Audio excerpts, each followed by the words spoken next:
So, hello everyone. I wasn't going to make a video until Friday, but just, it happens that there's like unprecedented news. Apparently, there's been a coup in Venezuela led by the United States military. I'm recording this at 4:30 in Asia, so people in America might be asleep, people in the UK just waking up. And this is literally breaking news 5 minutes ago. Trump says US has captured Venezuelan President Maduro. Truth Social, the United States of America has successfully carried out large-scale strikes against Venezuela and its leader, President Maduro, who has been, along with his wife, captured and flown out of the country. The operation was done in conjunction with US law enforcement. Details to follow at 11 a.m. So that's going to be when you guys are waking up. And obviously, you can't take everything Trump says at face value, but you'd probably assume that he's not lying, that they have captured Nicolas Maduro. So you've just woken up and there has been a successful coup in Venezuela. And do you guys remember when all of those people were getting really excited about the person who won the Peace Prize, who was a Venezuelan human rights activist who was insanely pro-Israel, was saying that the US should bomb her country and that she should be dictator so she can open up the oil to private enterprise, right? Because that is what has just happened here. The US has overthrown the government of Venezuela to get access to Venezuelan oil. And there's just nothing else that can be said. Like, that's the truth. And someone said on Blue Sky, and I agree, in the run-up to the Iraq War, they had to create context. They had to create this insane context that Saddam Hussein might have like nuclear weapons and stuff. So it's a matter of world safety that the US and the UK invade. The context for this invasion has been so flimsy because they're not even pretending, because they've said it's about like narco-terrorism. They've said it's about these boats in the Caribbean that are bringing over drugs and Maduro's threatening them. It's absolute bullshit, but that was the flimsy context they created. But the silver lining with Donald Trump sometimes is he comes out and says it. He basically said, yeah, the US created the oil infrastructure in Venezuela. They took it from us, so we're taking it back. And if you guys don't understand what he's saying is, when Venezuela was aligned with America, US oil companies created some of the oil infrastructure in the country. When the socialists took over, they of course took that and nationalized it. And what people like Hugo Chavez did was take the profits from oil and direct it into social programs. That's why he was so popular, right? And not saying Maduro was a great guy or anything, but there is nothing that the US does not have a problem with Maduro because they ideologically are opposed to human rights abusers or whatever, right? They have backed Israel to their, given them whatever they want. Netanyahu is the worst human rights abuser of this century, maybe the last like 5 decades and stuff. They don't give a shit about human rights. It's purely for oil, and we know it's for oil. And what was really interesting about this, I looked at this Venezuelan liberal journalist in America, like Venezuelan American. I think she's called Maria Atencio. And yesterday, before the invasion, she was on CNN talking about how Maduro is illegitimate and we have to install the person who won the Nobel Peace Prize as a pathway to democracy. What you're seeing here is no pathway to democracy. It's a pathway to oligarchy and capitalist rule over Venezuela. And just like you've seen throughout the world, the US is full neoconservative mode right now. Like, I've seen things recently that seem to indicate they want to overthrow the Iranian regime, like pretty soon, just like Bush wanted to do. If Iraq went well, they're overthrowing Maduro in Venezuela. And they're basically just doing what we always knew that, we would always say that about the US. They do just invade countries for oil, but you'd still get people saying, no, like Saddam Hussein was a terrible guy. And you still get people on mainstream news saying Maduro was bad. That is so irrelevant to the conversation right now. Anyone who talks about this in terms of Maduro being bad or Trump didn't go to Congress first is just absolutely full of shit. And actually, they're providing support for the invasion because people said to me on Blue Sky that partly I'm responsible and people like me because I told people not to vote for Kamala Harris. Or I said I wouldn't blame people for not voting for Kamala Harris because of what she did to Gaza with Joe Biden. They're saying I'm responsible. Kamala Harris might not have done this right now, but Democrats support this. Like, they might pretend they don't support Trump right now, but they're happy with this happening. They all supported Juan Guaido. They all supported regime change in Venezuela. Something that unites nearly every politician in America is support for US empire. So they support the Uniparty. They support US actions in Israel. They support US actions against Iran. They support US actions against Venezuela. All of them support this, apart from a few progressives and a few like obscure libertarians that you might not have even heard of, right? So the Uniparty love this. So any people like, you're going to see people like Chuck Schumer, they'll say shit like, he didn't go to the Senate and Congress first, so that's why it's bad. Not that it's actually bad that he overthrew a government and bombed another country for oil. Like, they're not going to say that's the bad part because they agree with that.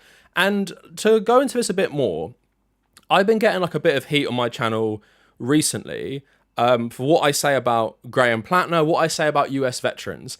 So Graham Plattner is the guy running for Senate in Maine who happily participated in the invasion of Iraq. He loved it so much, he went back 2 times before switching to the army so he could go to Afghanistan before becoming a Blackwater mercenary. And now apparently he's like an anti-war progressive. And when he talks about his service in Iraq, he acts like he's a victim. He acts like, oh, I was sent there against my will and I did terrible things, but it was all the fault of the US government. So in Venezuela, and also, sorry, one more thing I say is, I do not have sympathy for US soldiers who join and serve empire because of things like the poverty draft, because when they sign up in the poverty draft, as people call it, they knowingly sign up knowing they're going to go like invade other countries which are far poorer. So many people right now who invaded Venezuela today, they might have signed up for college. They might have signed up for healthcare.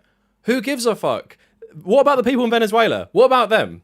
What about people who are far poorer than you, and they're far poorer than you if you didn't sign up to the military to get healthcare and education? They're going to invade Venezuela and destroy the country right now and open it up for Donald Trump and his cronies, right? That's what they've done, and they can justify it by saying, I needed healthcare. You live in one of the richest nations in the entire world. I don't have sympathy for you saying you've got to invade third world countries because you need healthcare. Like, if we take the context, and I've tweeted this before, if you make the context into something people love even more, like fiction, imagine justifying what, like, bad people do in fiction. Imagine justifying, like, oh, the stormtroopers did this because he needed healthcare. The Harkonnen did that because they needed healthcare. It's absurd, but that's what the US is. You have to accept the US has gone fully mask off and is the worst country in the world, the most evil country in the world, and it has a stranglehold in the world that people can't oppose it properly. You have, like, Russia, China, previously Venezuela, Cuba, North Korea. That's pretty much it. That's pretty much the only hardline countries against America. And Europe is so cucked by America. When Trump went to NATO, they're all like bowing down to him, talking about how great he is, giving him like these fake peace prizes like FIFA and stuff like that. And America is still going to host the World Cup. It's still going to host the World Cup despite the fact it's invaded another country and overthrown its government for oil. The world does not care because America has this grip on the world, and it still does today. And that's why when you see the world and you see like, oh my God, you know, America is so bad, right? But why does no one else say it? And it might even, if you're someone who might not be a leftist like myself, you might see the news and you say, well, Maduro was a bad guy. And I'm being told by every news source, CNN to Fox News, Maduro was a bad guy. So even though I don't like Trump and he's bad as well, at least he did something good. He took out another bad guy. But you have to stop being so naive. Saddam Hussein was far, far worse than Maduro, like so much worse. And at the same time, you still wouldn't support that invasion because of knowing what it would lead to, and just it's immoral on the surface because who suffers the most? It's the Iraqi people, and they did for a long time because of US sanctions and the invasion. And the Venezuelan people are going to suffer the most. Yes, Maduro isn't great. Maduro isn't perfect. And you could argue that like he's definitely gone in a bad direction from Hugo Chavez and stuff, but the Venezuelan people are not going to be better off once austerity and neoliberalism completely infects Venezuela and steals the natural resource they're using to prop up social systems, right? That is oil. So this is just like really depressing watching this happen, and don't think this is like some operation where the US like went in with like a team that got Bin Laden, right? Because I saw a little bird helicopter, like in a neighborhood, firing missiles, like it's called, like something you see in Call of Duty, right? It was very seriously US soldiers on the ground, really close proximity, even stuff you don't see in places like Gaza. They were right in there attacking people in Venezuela, and there's probably going to be a lot of deaths that you're never going to hear about because the US is going to cover it up, especially if they now have a new capitalist right-wing regime that is their puppet government, and it's all to get access to Venezuelan oil. So please, if you are a liberal or even a leftist who thinks the US isn't the most evil country in the world, like you might cry about China. And I saw people going, oh my God, now China will invade Taiwan. Well, that's just you in your head thinking that, right? That's just you in theory. It's not even related. And you can't even talk about the US invading another country without being like, oh, but China, right? But China. It's the US. It's the US. Focus on the US. The US is the number one destabilizing power in the world. Backs rogue states like Israel. Israel is a proxy of the US. Everything Israel has done over the last 2 years is because the US wants it to. And now we got a new government in Venezuela, probably. That's a puppet government. And you're going to see so much people celebrating in the media. Keir Starmer will say, oh, we welcome freedom in Venezuela. We welcome freedom. They're all going to act like this was a humanitarian response to Venezuela.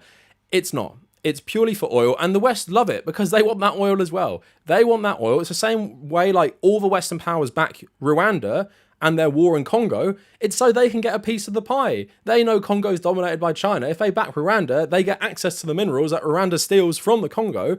This is what the world's turning into. And I said this in my video just before Christmas about World War III. The world's going to increasingly look like this. It's not going to be major wars. It's not going to be a world war. There is going to be no World War III, don't worry. It's going to be Russia, America, probably China, probably maybe some other countries that get more powerful. They're all going to think about their spheres of influence and they're going to cut up the world for resources. And I talked about Antarctica in my video where Russia, China, and America are all like interested in oil drilling there, krill fishing, even though technically no country's allowed to do that. They're all going to do this. And what you're going to increasingly see is this country invades that country. And you can't do anything about it. And the international community won't do anything about it because the world is getting firmly divided into spheres of influence that these countries are happy to kind of like accept. You might have seen people describe Donald Trump administration's new foreign policy like a Monroe Doctrine. President Monroe was someone who just wanted to focus on America. So when the British were kind of helping with South American countries' independence movements, they were like, stay out of America. America is our sphere of influence. And that feels like it's happening now, where China will be like, you know, we don't agree with what you've done to Venezuela, but it's America, right? And I'm worried about things like Cuba and other countries in the region that are very anti-US, because the US is definitely going to try and meddle in them as well and trying to make sure the whole of the American continent is just under their control. And when they say stuff about Greenland as well, part of the American continent, they mean it. They mean it, where they want all of America, North America and South America, under US control. And this is just one like step towards this. So this isn't good for anyone. Don't buy all the bullshit you're going to see in the Western media that Maduro was the worst. Oh my God, I'm glad he's gone. Now we have freedom. A Nobel Peace Prize winner is going to be the new leader of Venezuela. Aren't you so excited about that? Someone who is insanely pro-Israel, has backed everything they've done in Gaza, wanted the US to bomb our own country, and has promised oil companies they can ravage Venezuela. That's what's coming for Venezuela. And nothing good is going to come from this. Nothing good. And again, you're going to be gaslit by the entire world media who, when the dust settles, will be praising Donald Trump for taking out Maduro. They will. So that is it for the video. Just a quick one. Looked like shit because I wasn't actually going to record today.